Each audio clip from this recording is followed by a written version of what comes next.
It's cold outside. It's raining. I'm feeling a little hungry. So I just had lunch. Let me take a quick nap. Just a few messages from my friends.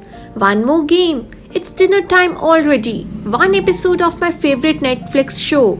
And tomorrow I'm going to complete the entire chapter. Tomorrow is usually the busiest day on our calendars. So in this video I'm going to give you 3 things.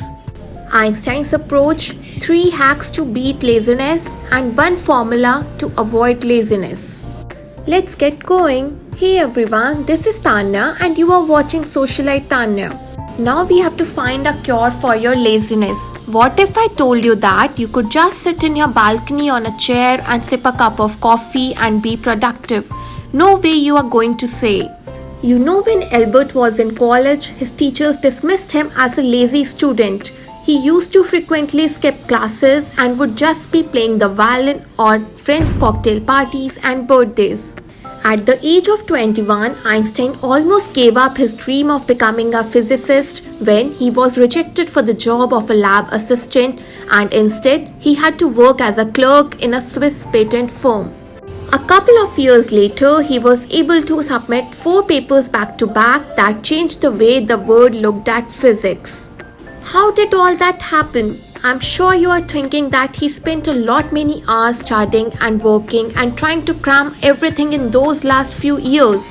But what if I told you that this was not the case? Einstein had this habit of spending significant amounts of time away from his family, friends, and even his work, and he would often go off into the forest and stay in these cabins in the mountains and play his violin. Doing nothing is not laziness. We need to spend a little bit of time every single day in solitude, without our phones, without our friends, no music, no books, no sound.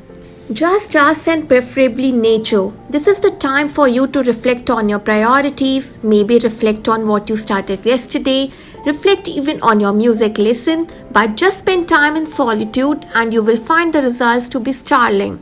Productivity is not about getting a lot of things done. It's about getting the right things done in the least amount of time. Before we move on to the 3 hacks that are going to help you end your laziness, put down your favorite technique in the comment section below on how you beat laziness. Laziness hack number 1 is called the 15-minute rule. Now, before you sit down study, set your alarm for 15 minutes, and when the timer goes off, you can choose to close your books. I've tried this often and it becomes like a game. At the end of 15 minutes, you are trying to beat your own record of exceeding that 15 minutes. Laziness hack number 2 is called Copartner. Plan some activity. It could be starting a chapter or a project or an assignment. Plan it with a friend. Now the monkey mind doesn't let us work, but the monkey is also a social monkey. So when you work with a friend, almost 100% of time the monkey lets you work. I tried this and believe me, the amount of productivity that I get in that one session beats 2 hours of studying alone. The trick here is to choose the right partner. Laziness hack number 3 is called Don't Break the Chain. It's also called the calendar trick. Actor and comedian Jerry Seinfeld uses this to motivate himself to write. Now, every day that he completes his schedule and work, he puts a cross on the calendar. He puts up the calendar prominently on the wall.